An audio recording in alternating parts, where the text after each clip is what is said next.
I mean, I'm going to say this, I might get in trouble for this, but the notion of the imaginal has been controversial in Orthodox circles because of the ascetic practice of Hesychasm.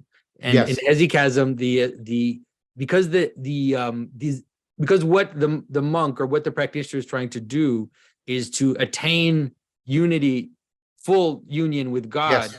There's a sense in which the imaginal space becomes a dangerous space. Like it's an intermediary, like it's like the spirits of the air, right? It's this intermediary space that has to be crossed in order to reach the higher space. And so the tendency is to say, ignore the images, ignore the imagination part, so that you can reach silence and beauty and light, right? So basically going all the way up into the highest sphere. But I think that a lot of work that certain people that I know have been doing, Father Silouan Justiniano, some of my work and other people's work as well, by using iconography, like what we did in Thunder Bay, right? By using iconography as the support to show that this imaginal space also has a positive manifestation. And it's like the church full of all these paintings and drawings and images, right? It really is. And the way that it's structured and how it does represent a cosmic image and all of this, I think has been a good bridge to help people understand that there is room in Christianity for this notion of a positive vision of this intermediary world and the imaginal space. And we need it, because without it, I think that we're very, like Christians are very vulnerable without developing a robust vision of this intermediary space. I totally agree. And I think the imaginal is, I mean, it's like what we said about narrative, right? It's bound up with human cognition in an important way. I would propose to you that my attitude towards the narrative is the same one you're trying to propose about the imaginal. Yeah, right? So you're so right. It's not even but it is a deep tradition in the Orthodox tradition of being suspicious of that space. So I kind of have to deal with it. I myself am obviously more. I mean, people know what I'm doing. I'm writing comic books. I'm making all these things. I'm obviously I have more room for it, but I also want to formulate it in a way that's respectful to the tradition, because I do believe that there are good reasons why Hesychasm had the form that it did. So maybe then what I've been trying to say, and again, we don't have to pick this up because we keep going. This is another one of our things. And by the way, before I forget, you released a video, I think it was part of your Q&A, where you sort of said flat out, John is right about this, about the nomological. I want to now return and say thank you for you doing that. That was gracious, and that was, part of what we're all trying to do here together. But what I want to say is, I think the narrative is important. It is powerful, but it is intermediary. That is, in a nutshell, what I'm trying to say in a lot of ways. Yeah. And I keep getting cast as John doesn't like. It's unfair to attribute to me John's a critic of the narrative or doesn't think narrative. I've never said that. I never said that in Awakening from the Meaning Crisis. That is not my position, and it's really straw personing me to attribute that to. Yeah, but I think that understanding, and this is the same for the imaginal question as well, is that you see it in the ascetic. St. Gregory of Nyssa's Life of Moses, you see it clearly in that text.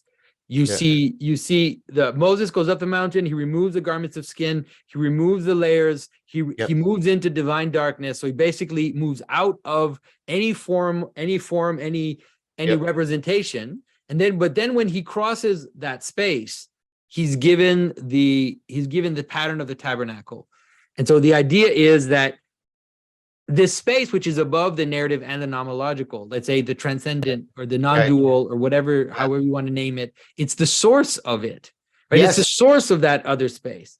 And so it gives birth to it, and it gives it its proper form. So it's like, so you can have both the ascetic understanding of moving into that which is beyond being, but then also understanding that, it's also the father of being. It's also that which gives being, makes it exist.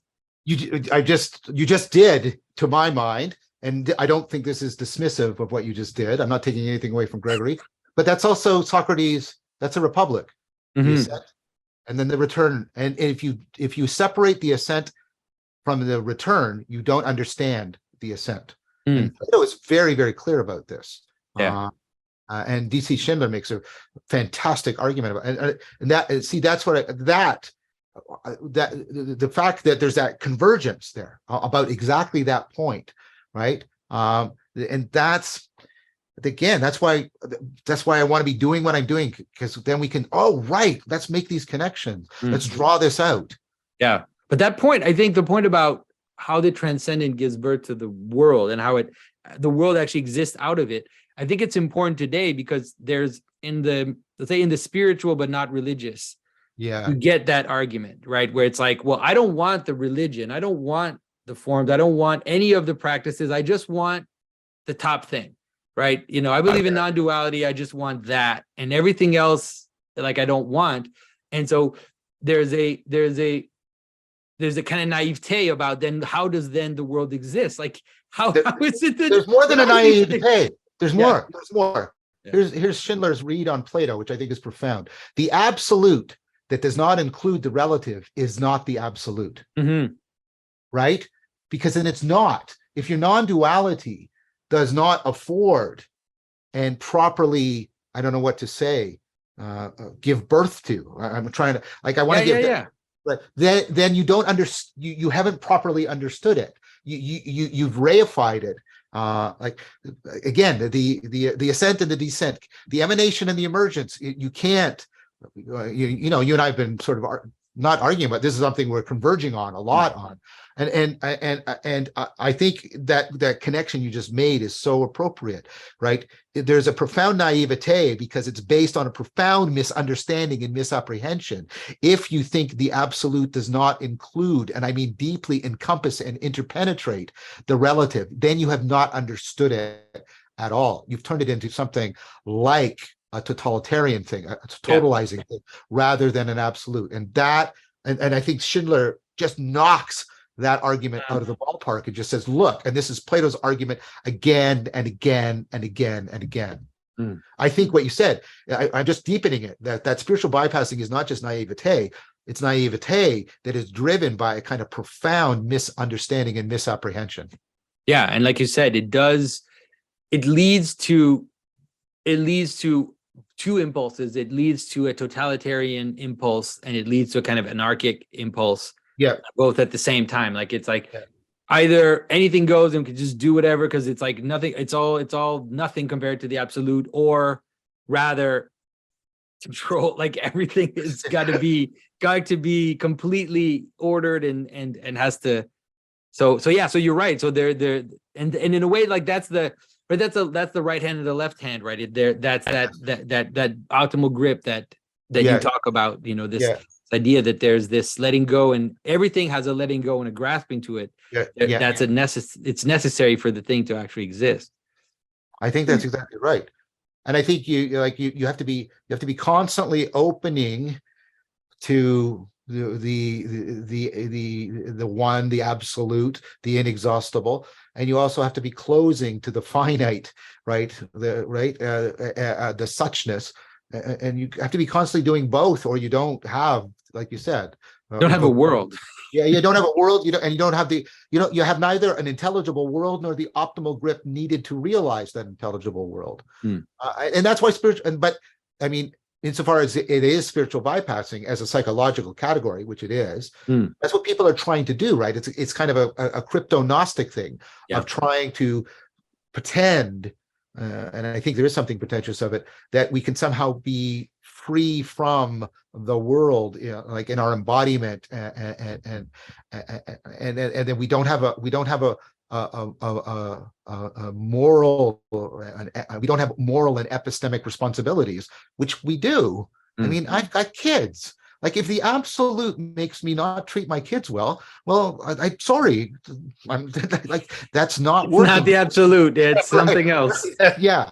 And so I to be fair to me, I did make this explicit criticism in Awakening from the Meaning Crisis. I said, any notion of enlightenment that does not have something to tell me about how to deal with the perennial problems and cultivate wisdom. I'm not interested in that notion of enlightenment. And why should you be? Why should you be, other than you're having some unique experience that you find really personally wonderful? Like, how is that not just self-indulgence or narcissism? I'm sorry, that's right. I'm not saying that people don't have a right to engage in spiritual exploration or anything like that. I'm not saying that.